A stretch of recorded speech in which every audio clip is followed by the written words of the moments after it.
오늘 험악한 일이 참 많으나 내 마음은 늘 편하다, 이런 설교 제목인데요. 여러분 옆에 형제 자매들 한번 얼굴 보시고, 험악한 일이 참 많지만 늘 평안하시기 바랍니다, 이렇게 한번 인사하시겠어요? 참 힘든 일이 많지만, 어려운 일이 참 많지만, 괴로운 일이 참 많지만, 염려가 많이 되지만 우리 마음은 늘 편안합니다. 아멘. 여러분, 2026년 새해가 며칠이나 지난지 아십니까? 벌써 10일이나 지났습니다. 우리 송구의 영신 예배 때 카운트다운 하지 않았습니까? 새해가 밝았다, 10, 9 하면서 그렇게 새해를 맞았는데요. 요즘 그 새해를 맞는 감회가 좀 어떠신가요? 옛날에 우리 10대, 20대 때는 그 연말 분위기에 편승해가지고 막 환호성을 지르면서 새해를 맞았다 하면서 그 카운트다운 할 때 기쁨도 넘치고 막 그랬는데요, 한 40대, 50대, 60대 막 넘어가니까 카운트다운은커녕 어이구, 새해가 좀 겁난다, 새해를 맞는 게 좀 부담스럽다. 왜냐하면 너무 빨리 세월이 흘러가니까요. 너무 빨리 가니까 또 새해가 왔냐?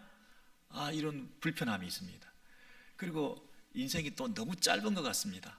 그러니 또 이 조급함이 있는데 또 새해가 왔기 때문에 첫째는 내가 건강의 자신감도 점점 없어지고, 그리고 내가 지금까지 이루어왔던 성취한 것도 그렇게 없고, 그리고 미래에 대해서 자신감도 많이 상실되다 보니까 새해가 오는 게 부담스러운 거예요. 그래서 카운트다운은커녕 환호성을 지르며 새해를 맞기는커녕 좀 심드렁하다 그럴까요? 시큰둥하다 그럴까요? 새해가 이렇게 덤덤할 수가 없습니다. 여러분, 근데 우리가 이렇게 살아서는 안 될 것 같아요. 왜냐하면 우리 예수 믿는 사람들이 새해를 주신 하나님 앞에서 감격적으로 이 새해를 시작해야 될 텐데, 어떻게 하면 다시 우리가 이 감격을 회복할 수 있을까? 역시 성경으로 돌아가서 이 창조의 질서라든가 역사의 시작이랄까, 인류의 기원이랄까, 이런 것들을 좀 살펴보면 이 역사, 이 새해가 그저 의미 없이 반복되는 것이 아니라 하나님께서 지금도 우리에게 주신 이 새해를 우리가 감격적으로 받아들일 수 있지 않을까 하는 그런 마음으로, 우리 10일이나 지났지만 다시 한번 새해의 그 감격을 회복하는 면에서 우리가 성경을 좀 더 살펴보기를 원하는데, 자, 어디까지 올라가느냐 하면 아담이라는 첫 우리의 조상 아담, 그 아담에게는 두 아들이 있었습니다. 가인과 아벨. 여러분, 가인과 아벨 아시죠? 근데 가인이 아벨을 죽이게 되었습니다. 근데 그것으로 끝나버린 게 아니라 성경은 뭐라고 얘기를 하냐면 그 아벨 대신에 셋을 주셨다, 이렇게 얘기를 합니다. 4장 25절 창세기 보시면요, 하나님께서 내게 가인이 죽인 아벨 대신에 다른 씨를 주셨다.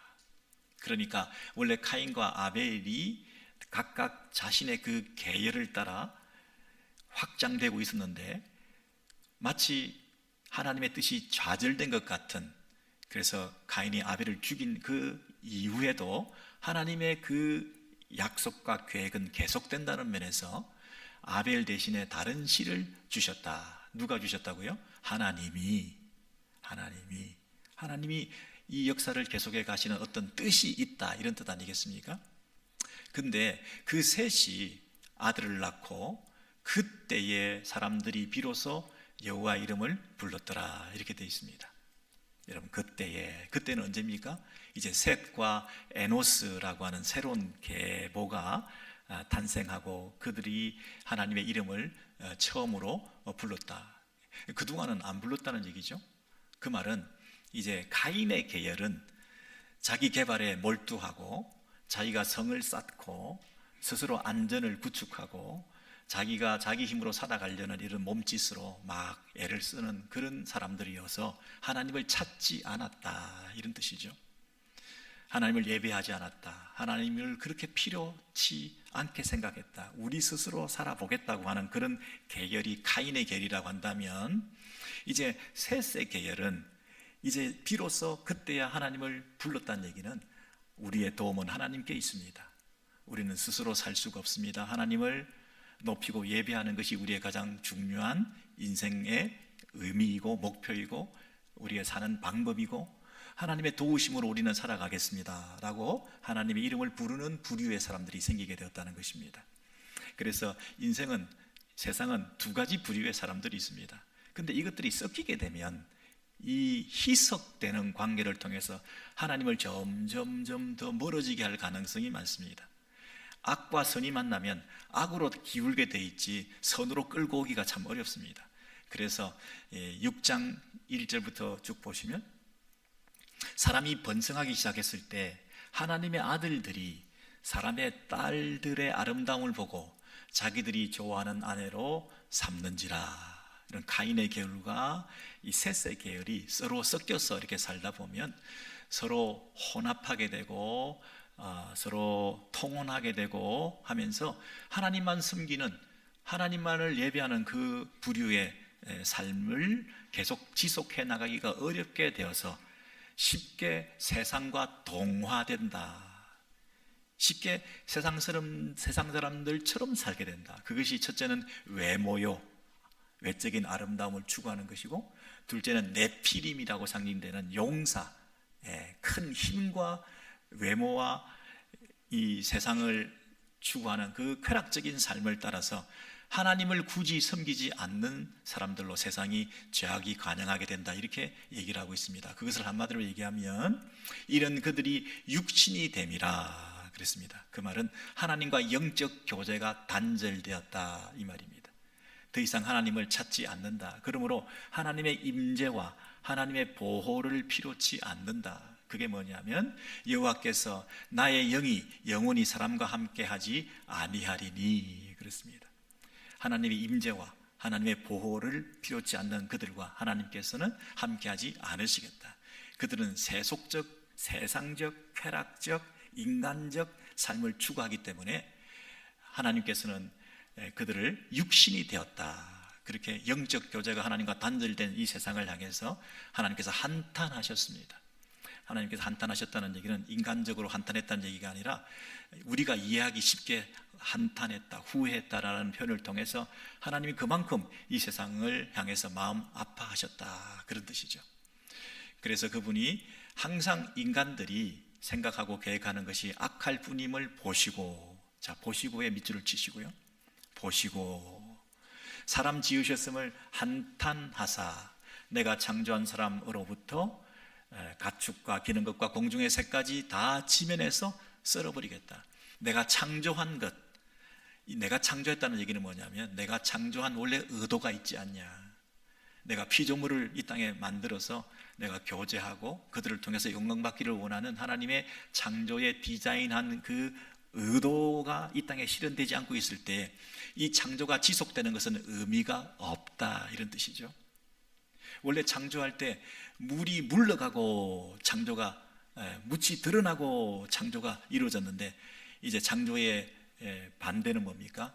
물이 다시 들어오고 하는 일을 통해서 이 창조를 되돌리시겠다, 이렇게 심판을 약속하셨던 것입니다. 내가 창조한 모든 사람으로부터 모든 피조 세계를 다 썰어버리겠다. 그런데 놀라우게 그러나라는 역접 접속사가 나오면서 한 사람의 이름이 나오는데 노아는 여호와께 은혜를 입었더라. 그러나 노아는 하나님께 은혜를 입었더라. 그 당시에 하나님이 보신 적 온 땅이 부패했고 포악함이 온 땅에 가득했다. 하나님 보실 때 온 세상이 어둡고 악하고 범죄투성이에 그리고 창조 질서가 깨어진 하나님 원래 의도대로 되어 있지 않은 이 세상을 향해서 하나님께서 심판하시겠다, 이렇게 말씀하셨는데 하나님 또 누구를 보셨냐면 노아를 보시고 하나님께서 노아에게 은혜를 입히셨다, 그렇게 말하고 있습니다. 노아는 하나님께 은혜를 입었더라. 여러분, 그러면 그러나 노아는 하나님께 은혜를 입었더라 라는 이 말을 들을 만큼 노아는 그렇게 정직하고 거룩하게 경건하게 살았던 사람일까요? 노아가 조금 후에 나중에 보면 아시겠습니다만은 방주 후에 나와가지고 술을 먹고 취해가지고 하체를 드러내고 그리고 노아의 그 자녀들 가운데서도 범죄하고, 그래서 아주 부끄러운 역사를 노아가 보였던 그런 모습 우리가 잘 알고 있습니다. 그런 것으로 통해서 볼 때 노아 자체가 완벽한 사람이다, 노아는 의로운 사람이다, 온전한 사람이다, 이렇게 보기가 어려운 것이죠. 은혜를 입었다, 이 말은 자격이 없는데도 그렇게 여겨주신다, 이런 뜻이지 않습니까? 여러분, 은혜를 입었다가 무슨 뜻이라고요? 나는 자격이 없고 나는 의롭지 못한데 하나님께서 나를 보시고 의롭게 여겨주셨다. 뭘 보시고요? 그나마 경건하게 살려고 애쓰는 몸짓, 그래도 다른 사람들과 비교해서 하나님의 이름을 부르는 그들의 예배 생활, 그래도 그 가지고 있는 것들을 통해서 하나님께 영광 돌려드리려고 살아가려고 하는 그 애씀들. 근데 노아뿐만 아니라 그 노아의 모습을 보시고 그 가족들까지, 그 자녀들까지 하나님께서 너와 내 집이 구원을 얻으리라 하신 그 덤으로 받는 은혜의 역사가 이 가정에 임하게 되었던 것이죠. 여러분, 우리가 새해를 맞이해서 우리가 지금 현재 존재하는 이유가 무엇인가요? 우리는 아담의 후손이기도 하면서 동시에 홍수로 다 쓸어버리고 난 다음에 누구밖에 안 남았나요? 노아밖에 남지 않았습니다. 그런데 우리는 노아의 후손이라기보다는 하나님께 은혜를 입은 노아의 후손들입니다. 여러분, 노아가 아니었다면, 노아가 하나님의 은혜를 입지 않았다면 우리는 지금 없는 거죠. 그러면서 우리의 생명, 우리의 존재 자체가 하나님의 은혜에 근거하는 것입니다. 자격이 없는 자에게 은혜를 베푸셨던 이 인류 역사의 기원을 우리가 이해할 때 내가 지금 존재하는 그 자체가 은혜라 하는 것입니다. 모든 것이 하나님의 은혜이구나. 여러분, 그렇다면 오늘도 우리가 새해를 맞이해서 감격적으로 하나님 앞에 구해야 될 것은 뭘까요? 하나님의 은혜를 구하는 거죠. 내가 자격이 있다, 당당하다, 새해를 맞을 만하다, 내가 열심히 하면 된다, 그런 것이 아니라 올 한 해도 하나님 은혜를 베풀어 주세요. 우리를 불쌍히 여겨주세요. 노아가 은혜를 덧입었던 것처럼 하나님, 우리 인생들 가운데 부족한 종의 가정에도, 우리 자녀 손들 가운데도 하나님 긍휼을 허락해 주세요. 다른 것이 우리 인생을 지탱할 힘이 되는 것이 아무것도 없습니다.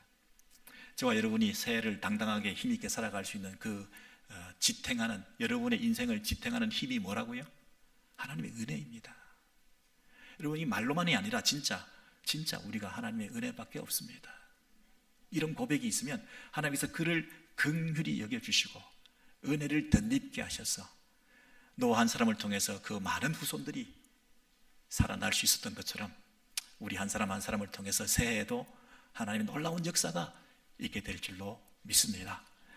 자력 구원, 내가 스스로 할 수 있다, 내가 성을 쌓고 내가 안전을 도모하고 내가 내 인생의 보호장치를 마련하고 내 인생의 말년과 인생의 후반기와 내 은퇴 이후의 삶도 내가 다 조정하고 내가 다 준비하고 하는 그런 방식의 삶이 아니라 2026년에 어떤 일이 있을지 모르지만 하루하루 순간순간 하나님의 은혜가 아니면 살 수 없습니다. 우리 인류의 존재의 그 기원 자체가 하나님의 은혜로부터 시작되었다는 사실 때문에 우리가 또 구할 것은 하나님의 은혜밖에 없습니다. 나는 부족하지만 자녀 손들까지 하나님 불쌍히 여겨주세요. 여러분, 이 노아가 이제 그 방주에서 이제 나오게 되죠. 홍수 이후에. 여러분, 노아가 제일 두려운 게 뭐겠습니까? 홍수를 한번 경험하고 나서, 이 대홍수를 통해서 이 인류가 멸망하는 것을 한번 경험하고 나서 노아의 마음속에 또다시 이런 홍수가 있으면 어떡하지? 나는 여전히 불충하고 내 안에는 죄성이 가득하고 우리 자녀 손들 볼 때 이 녀석들이 계속 하나님 앞에 경건하게 산다는 보장도 없고, 과연 우리를 하나님 보실 때 또 홍수가 임하면 어떡하지? 우리 남은 우리들까지 다 멸절시키면 어떡하지? 그런 마음의 부담과 두려움이 있지 않았겠습니까? 근데 하나님께서는 8장 21절 이하에 보시면 이렇게 말씀하십니다. 내가 다시는 저주하지 않겠다.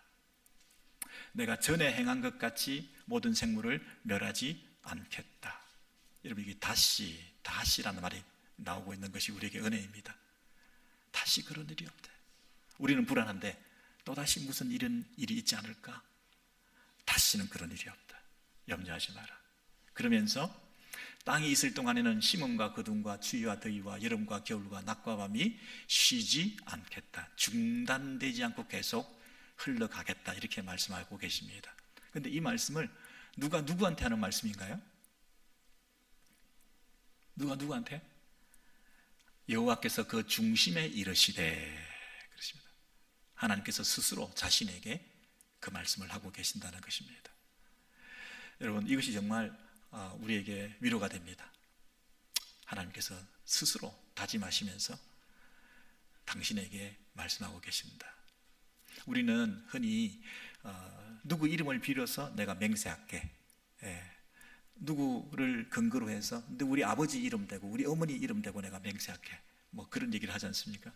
근데 하나님께서는 그 누군가의 권위를 빌어올 수 있는 대상이 없는 분이시죠.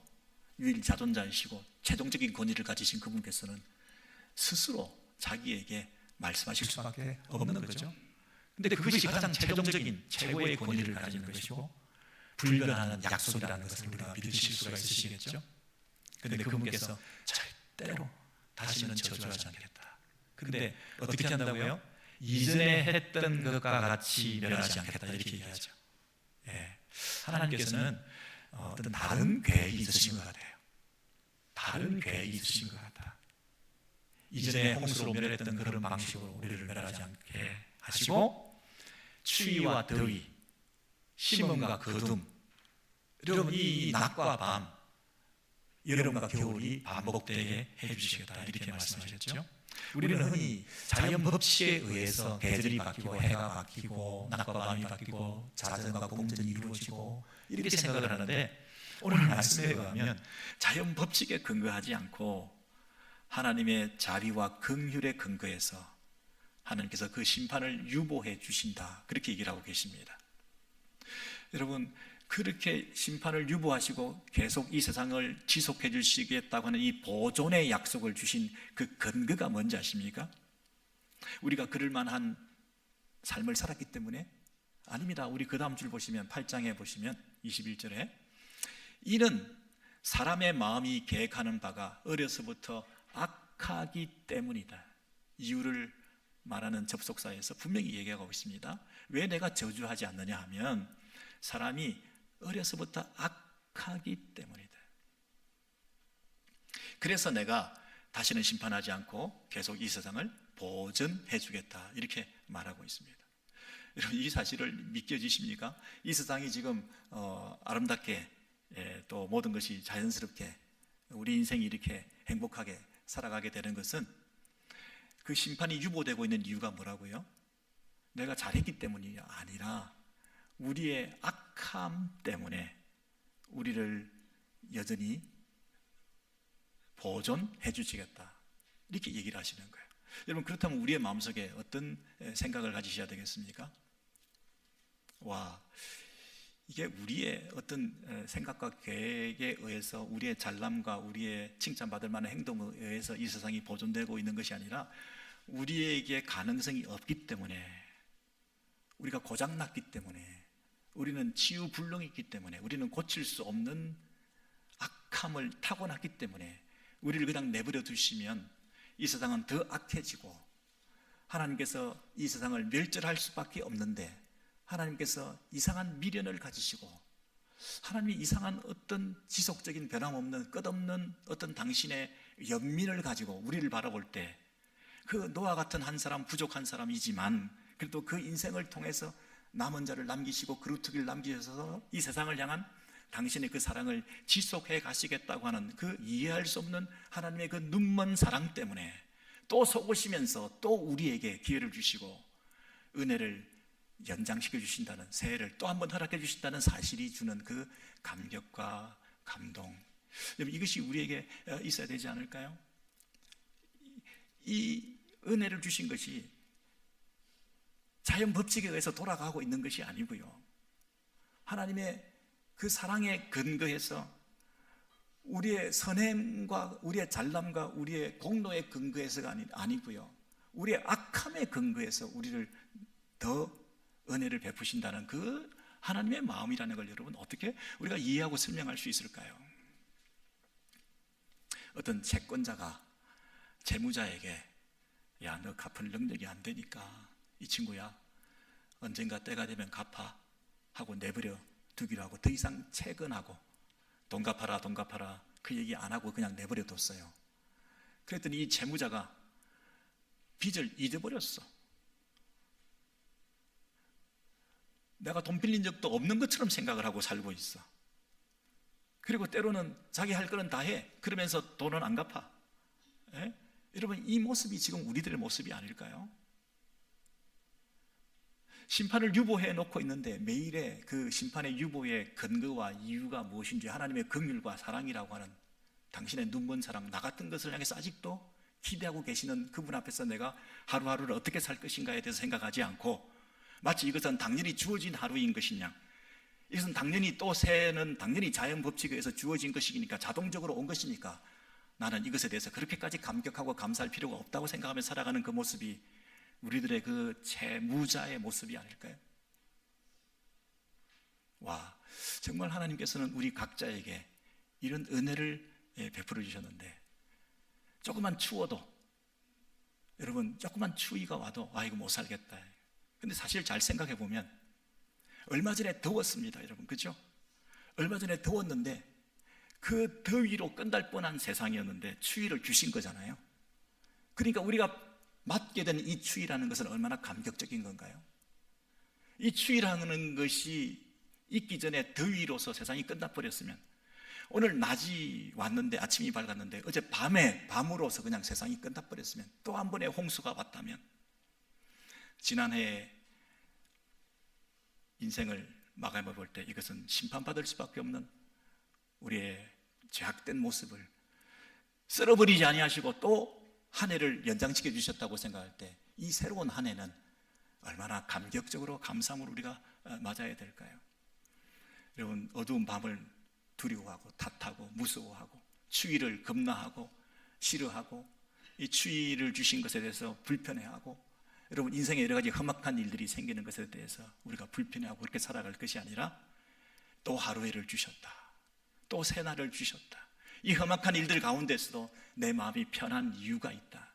내가 마음이 편하다고 하는 것은 그저 스스로 자위하면서 자기 체면을 걸면서 마음 수련을 하면서 스스로를 다독거리면서 괜찮아 하는 그런 정도 심리적인 접근이 아니라 천지를 만드신 하나님께서 이 세상을 지금도 통치하고 계시고 섭리하고 계시고 나를 불쌍히 계시고 내 인생을 통해서 지금도 일하고 계신다는 사실을 생각할 때 두렵지 않다, 너무 염려하지 않는다.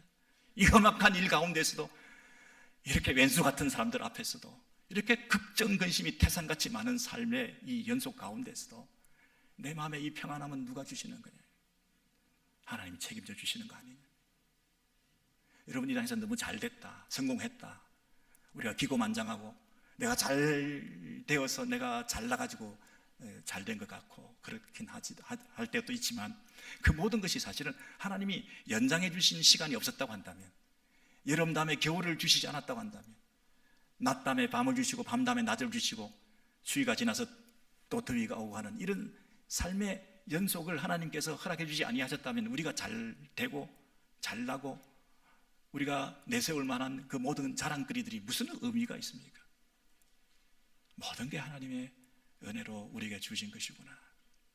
여러분, 이 노아에게 하나님께서 또 한 가지 뭔가를 보여주시는데요, 내가 이런 악함에도 불구하고 심판을 유보한 이유가 뭔지를 내가 알려주겠다, 이렇게 말씀하시면서 8장 19절 이하에 하나님께서 방주에서 노아가 나오게 하고 난 다음에 짐승들, 정결한 짐승들과 정결한 새들을 제물을 취해서 제사로 번제로 드리겠다 그랬습니다. 그런데 하나님께서 그 향기를 받으시고 제사의 제물을 흠양하시고 기뻐 그 아로마를 즐거운 마음으로 향기를 맡으시고, 그리고 나서는 그분이 중심에 말씀하시면서 내가 다시는 심판하지 않겠다, 이렇게 말씀하셨다는 거예요.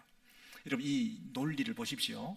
다시는 심판하지 않겠다, 추위와 더위와 여름과 겨울을 계속 쉬지 않도록 해주시겠다, 심판을 유예하겠다. 그런데 그것은 니들이 너무 악하기 때문이다. 근데 너무 악한 너희들이 악하다는 것을 근거로 해서 심판을 유예시켜 준다는 게 참 너무나 놀라운 일 아닙니까? 예. 그런데 그 악한 것은 그러면 하나님께서 어떻게 해결하시느냐? 너희들이 제사를 드렸다. 그 제사를 통해서 하나님께서 우리와 가진 그 간격을 메우셨다는 뜻이죠. 하나님은 거룩하시고 공의로우신 분인데 우리는 너무나 악하다. 그러면 공의로우신 하나님께서 너무나 악한 우리를 그냥 내버려 두시면 당신의 공의는 어떻게 되는 겁니까? 그걸 어떻게 메우냐? 그게 제사였다는 겁니다. 여러분, 노아가 방주에서 나왔습니다. 근데 뭘 드렸다고요? 제사를 드렸습니다. 처음부터 그 짐승들을 왜 그 하나님께서 방주에 집어넣으라고 그렇게 얘기를 했겠습니까? 부정한 짐승들은 암수 2씩 이렇게 넣으라고 그러고 여기는 7씩 넣으라고, 정결한 짐승들은 넣으라 이렇게 했는데, 첫 번째는 종족 보존이겠죠. 홍수로 다 멸질되고 난 다음에 그 다음에 이 생물들이 번성하고 보존해야 되니까 암수를 넣어가지고 종족 보존의 목적으로 노아 방주에 넣으라 그랬겠죠. 두 번째는 방주 홍수 이후로는 육식을 허용하셨지 않습니까? 그러니까 육식의 그 허용을 통해서 먹거리가 풍성하도록 하기 위해서 그 짐승들을 가지고 들어오라 해서 종족 번식과 이 육식을 통한 이 번성을 허락하셨겠죠. 근데 더 중요한 건 뭐냐면, 왜 짐승들을 집어넣으라 그랬냐면 제일 중요한 것은 제사용이었다는 거죠. 제사를 드리기 위해서.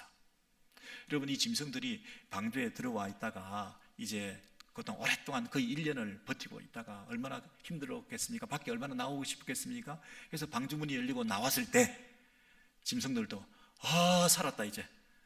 살았다. 살았다가 나왔는데 제사의 제물로 드려지게 되었다는 것이죠. 근데 그 제사의 제물을 드리는 그 하나님 앞에 공의가 만족되는 그 번제로 태워지는, 그리고 그 연기를 흠양하시는 그 공의로우신 하나님이 그 심판을 유보하신 그 근거로 삼으셨다는 것이죠. 제사를 드리셔서 처음에는 지금까지 이 항해를 마치게 해주신 것에 대한 안도의 한숨을 내쉬면서 감사의 제사를 드렸겠죠. 그리고 앞으로 남은 인생을 이제 새로운 시작을 예배로 시작합니다 라는 면에서 헌신의 마음으로 번제를 드렸겠죠. 그러나 더 중요한 것은 감사도 아니고 헌신도 아니고, 과거에 지금까지 하신 것에 대한 감사도 아니고, 앞으로도 그분께 맡긴다는 헌신도 아니고, 하나님 앞에서 심판받을 수밖에 없는 우리들이 우리에게 심판을 유보시켜 주신 그분 앞에서 나는 추악하고 더러운 모습인데 내가 대속 제사를 통해서, 번제를 통해서 제 용서를 받는 방식으로 하나님과 관계가 지속되는 것이 더 중요한 것이라는 거죠. 여러분, 이 홍수가 끝났을 때 노아가 마음속에 어떤 생각을 했겠습니까? 이제 살 궁리를 해야 되겠구만. 밖에 나가서 어떻게 살아가야 될지, 농사를 지어야 될지, 먹고 살 문제는 어떻게 해결해야 될지, 내 식솔들을 거느리고 이제 내 인생이 이 황폐케 된 이 세상 가운데서 내가 어떻게 살아가야 되지. 새해가 시작되었습니다. 우리는 어떻게 살까? 살 궁리를 해야지. 먹고 사는 게 제일 급하지. 여러분, 근데 먼저 노아가 한 것은 뭐라고요? 제사를 드렸습니다. 내가 살 궁리를 내가 하는 것이 아니라 하나님 앞에서 나는 어떤 존재인가, 하나님의 심판이 유보된 상태에서 나는 거룩하지 못한 나의 이 죄악성을 가지고 거룩하신 그분 앞에서 하나님의 그 공의를 만족시키는 방법은 내 죄를 속죄하는 방법밖에 없다. 그래서 여러분, 이 제사를 드리는 노아를 통해서 하나님께서 어디까지 생각하셨겠습니까? 그래, 하나님과, 거룩하신 하나님과 인간 제약된 이 세상 가운데 그 간격을 메울 수 있는 것은 완전한 제사, 십자가의 제사, 하나님 아들이신 예수 그리스도의 흠없는 제사를 통해서 앞으로 장차 과거와 현재와 미래의 모든 죄를 대속하시는 하나님의 아들의 그 십자가의 제사를 생각하시면서 이 땅의 구약시대에도 여전히 노아의 그 죄까지도 그 동물 제사로 흉내내어지는 그 방식을 통해서 예수 그리스도의 십자가의 그 완전한 속죄와 대속의 은혜를 그들에게도 허락하셔서 노아에게도, 노아 시대 살던 사람들에게도, 부족하지만 노아의 후손들에게도 하나님께서 심판을 유보시켜 주시는 그 방식으로 추위와 더위와 낮과 밤과 또 2025년과 2026년을 반복되게 해주셨다는 것이죠. 여러분, 자연 법칙의 그 반복성으로 이 세상이 돌아가고 있는 것이 아니네요. 자연 법칙이 이 세상을 유지 존속시키고 있는 것이 아니네요. 마치 자연 법칙을 통해서라도 하나님께서 질서 있게 세상을 만들어 가시지만, 자연 법칙 그 자체가 신인 자연 신론에 빠지지 말고, 디이즘에 빠지지 말고, 자연이 신인 그 잘못된 철학에 빠지지 말고, 자연의 법칙과 같은 방식으로 신실하게 하나님의 성품이 그 속에 묻어나서 하나님의 그 신실하신 성품으로 자연 법칙처럼 보이는 하나님의 역사와 섭리와 간섭하심과 인도하심과 보호하심 속에 이 세상이 지금도 돌아가고 있는 것이네요. 이 세상이 하나님의 질서 안에 유지되고 있는 이 놀라운 사실을, 여러분, 그러므로 자연이 자연스럽게 돌아가고 있는 자연 법칙이 아니라 섭리의 법칙으로 하나님이 지금도 일하는 은혜의 원리로 우리에게 이 심판을 유보시켜 주시고 이 세상을 유지 존속해 주신다고 생각할 때 우리 하루하루 매일의 삶이 어떻습니까, 여러분? 감격이 아니면 살 수가 없는 거죠. 저절로 돌아가면 당연한 것이지만 당연한 것은 아무것도 없는 것이죠.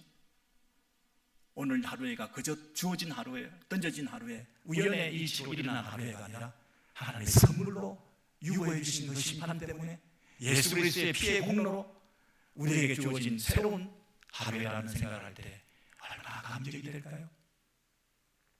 우리는 하루를 어떻게 노래하고 계시는지 모르겠습니다. 하루를 시작할 때 이 감사와 감격으로 찬양하고 계십니까? 저는 요즘 시작한 것이 뭐냐면, 한 해를 준비할 때 하루에 한 장씩 이 새 찬송가를 부르자. 645장인가 되는데 그 아멘송 이런 거 짧은 거 빼고 나면 어떻게 보면 365일 동안에 이 새 찬송가를 다 한 번씩 불러볼 수 있지 않을까. 여러분, 매일 찬송으로 시작하십니까? 이 노래하지 않고는 견딜 수 없는 이런 감격이 있으십니까? 자동으로 저절로 주어졌으면 당연한 거지만 당연한 것은 아무것도 없다. 내가 호흡하는 것도, 더불어 주어진 것도, 우리 인생이 전부 하나님 앞에 감사할 것밖에 없다. 그런데 딱 한 가지 당연한 게 있다. 그게 뭐냐면 우리는 예배하는 건 너무나 당연하다. 예배하는 것은 너무나 당연하다. 십자가의 제사를 통해서 하나님과 그 간격을 메워주어서 하나님의 은혜로 살고 있는 우리들이 마땅히 보여야 될 태도는 그분께 대한 감사의 제사를 드리는 것이다. 매일 예수의 이름을 부르는 거다. 십자가의 예수의 그 피의 공로가 아니었다면, 십자가의 그 사랑이 아니었다고 한다면 우리가 지금 이 심판이 유보되고 있습니까? 하나님의 공의가 만족됩니까? 우리의 자력 구원으로, 우리의 행위로, 우리의 공로로, 우리의 열심으로 하나님의 마음을 흡족하게 해드릴 수 있습니까? 하나님의 은혜로, 십자가로, 예수의 이름으로 이 하루에가 또 연장되었다는 사실을 생각할 때, 그렇습니다. 주님, 예수 이름밖에 없습니다. 예수 이름을 찬양하겠습니다. 예수님의 이름으로 기도하겠습니다. 예수님의 이름으로 감사하겠습니다. 예수님의 이름으로 예배드리겠습니다. 오직 예수, 예수만 부르고 예수만 자랑하고 예수만 증거하는 삶을 살겠습니다. 여러분, 하루를 살면서 예수를 한 번도 안 부르고 어떻게 하루를 살겠습니까? 이 심판이 유보되어 있는 것은 오직 예수 이름 때문에, 예수 때문에 하루가 이렇게 덤으로 주어져 있는데 그것에 대한, 예수에 대한 감사가 없이 어떻게 하루를 지날 수 있겠습니까? 빚쟁이가 나에게 채권하지도 않으시고 그냥 때가 되면 갚아라고 기다려주시는데 하루를 지날 때마다 우리가 그 감사가 없이 나는 빚진 것도 잊어버리고 당연한 것처럼 하루하루를 살면, 여러분, 그거 얼마나 안타까운 일입니까? 인생의 기본이 안 된 거 아닙니까? 상식이 안 통하는 거 아닙니까? 인생의 기본적인 그런 도덕과 예의도 없는 거 아닙니까? 하나님 앞에서 우리가 살아가는 방식이 어떠해야 되겠습니까? 매일 감사합니다. 날마다 찬송입니다. 날마다 예수를 자랑하고 증거하는 것입니다. 감사합니다. 이렇게 유보시켜 주셨군요. 이렇게 내가 스스로 깨닫고 감사할 수 있도록, 빚을 갚을 수 있도록 빚진 자의 심정으로 살 수 있게 해주셨군요. 그렇습니다. 빚진 자입니다. 여러분, 빚진 자가 당당한 것만큼 꼴불견이 없어요. 빚은 안 갚고 마치 빚도 안 진 것처럼 살아가는 것만큼 하나님 앞에 부끄러운 게 없어요. 여러분, 이러한 찬송과 이런 빚진 자 의식을 통해서 하나님 앞에 정말 그 아름다운 예배를 드릴 수 있으면 좋겠습니다. 어느덧 우리가 보면 아주 매너리즘에 빠져가지고 예배는 당연히 드려야 되는 것임에도 불구하고 내가 드려주는 것, 예배는 고역이 되고 의무가 되고 종교적인 부담이 되고, 하나님 앞에 드리는 예물조차도 아까워하고 인색하고, 우리가 어떻게 이렇게 되었습니까? 어떻게 이렇게 되었냐고요? 예배는 당연한 것이다. 예배는 당연한 것이다. 왜? 당연한 것이 아무것도 없는 은혜를 입었기 때문에 모든 순간에 나는 제사 드리고 예배 드리고 하나님께 감사를 표현해야 된다. 그게 어디 인색한 게 있습니까? 최선을 다하는 겁니다. 가장 선한 것을 드리는 것이요, 가장 귀한 것을 올려드리는 것이요, 가장 우선순위를 드리는 것이요, 시간과 마음과 정성과 물질에 가장 귀중한 것을 빠뜨리지 않고 드리는 예배 행위라고 하는 것이 우리 신자들에게는 너무나 당연한 거 아니겠습니까? 여러분, 이것은 우리 신자들이 기억해야 될 마지막 말씀인데요, 8장 1절 이하에 보시면 창세기입니다. 하나님이 노아와 방주의 모든 짐승과 가축을 기억하사, 하나님께서 기억하셨다 그랬습니다. 그리고 무지개 언약을 통해서 내가 너희들을 기억하겠다 그랬습니다. 여기 보시면 홍수가 다시 있지 않으리라. 구름으로 땅을 덮을 때에 무지개가 구름 속에 나타나면, 여러분, 무지개가 여기 많이 나오지만 또 동시에 많이 나오는 단어가 뭔가요? 구름입니다. 무지개가 구름 속에 나타나면, 구름으로 땅을 덮을 때에 무지개가 나타나면, 무지개가 구름 사이에 있으리니, 무지개와 구름의 그 관계를 아시겠죠, 여러분? 하나님께서 방주에 있는 우리들을 다 기억하고 계셨다 그랬습니다. 여러분, 기억이라고 하는 것은 우리처럼 깜빡 잊었는데 다시 기억났다, 이게 아니고, 하나님이 우리를 기억하신다는 얘기는 한 번도 잊은 적이 없다, 이런 뜻이죠. 한 번도 너희를 잊은 적이 없다. 그럼 방주 안에 있는 우리들은 잘못 생각하면 우리는 잊혀진 존재다, 그렇게 생각하기가 쉽습니다. 방주 안에 우리가 들어와 있으면 우리는 잊혀진 사람들이다. 우리가 교회 안에 들어와 있으면, 교회라고 하는 신앙생활의 이 방주 안에 들어와 있으면 세상으로부터 잊혀진 사람들이 될 것이라고 우리가 불안해하기 쉽습니다. 그렇죠? 세상 친구 다 떠나고 우리가 그렇게 잘 지냈던 모든 관계들이 예수 믿는 것 때문에 다 잊혀지고 아무도 우리를 기억하지 않고 우리 안에 마치 개토 안에 가두어져서 있는 아주 그 좁은 우물 안에 들어와 있는 올챙이 같은 이런 모습으로 시간이 정지된 느낌으로 이 안에 들어와서 살아가고 있는 그 치열한 경쟁 사회 속에서 우리는 잊혀지고 우리끼리 뭐 이러고 저러고 있는 이런 안타까운 모습으로 살아가고 있는 이런 모습으로 우리가 스스로 자조 섞인 모습으로 우리를 초라하게 생각할 때가 있습니다. 그런데요, 방주 안에 있는 노아와 그 가족들과 그 가축들을 하나님이 한 번도 잊은 적이 없다. 기억하사.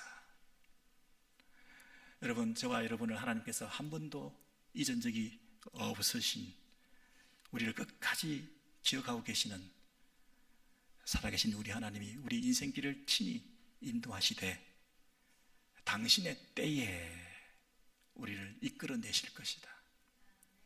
그분께서 기억하신다는 얘기는 머리로만 기억하시는 게 아니라 액션, 일하신다. 그분께서 일하신다는 것은 그분이 시간을 재고 계셨다, 그분의 때가 있었다. 우리의 생각과 우리의 때가 아니라 그분이 우리를 한 번도 잊은 적이 없는 그 때를 그분의 때에 기억하셔서 드디어 우리의 인생에 개입하시고 우리의 삶 가운데 역사하신다는 사실을 여러분 믿으시기 바랍니다. 무지개를 보여주겠다. 구름 사이에 있는 그 무지개를 보여주겠다. 여러분, 노아가 제일 무서워한 게 뭐였겠습니까? 노아가 제일 두려워한 게 뭐였겠습니까? 구름이 몰려온다. 구름이 몰려온다. 또 대홍수가. 여러분, 구름이 많이 끼어 있습니다. 이 세상에 험악한 일이 참 많습니다. 근데 하나님께서 구름 속에 반드시 뭘 주신다고요? 무지개를 주신다. 근데 그 무지개를 우리가 보는 것이 아니라 하나님께서 내가 보고 그랬습니다. 스스로 하나님께서 보시고 그 무지개를 보시고 우리를 향한 그 언약에 신실하신 하나님께서 끝까지 우리 인생을 붙들어 주시고 책임져 주시고 섭리하시고 보존하시고 영원토록 우리의 삶을 친히 인도해 가신다, 이렇게 말씀하시는 거죠. 여러분, 이것이 주는 확신. 2026년 새해를 맞았는데 앞으로 어떻게 갈 것인가? 그분은 우리를 기억하고 계시는 건가? 교회 안에 이렇게 모여가지고 맨날 예배나 드리면서 이렇게 시간을 낭비하고 허송세월하고 있는 건 아닐까? 이게 웨이스팅 타임 아닐까?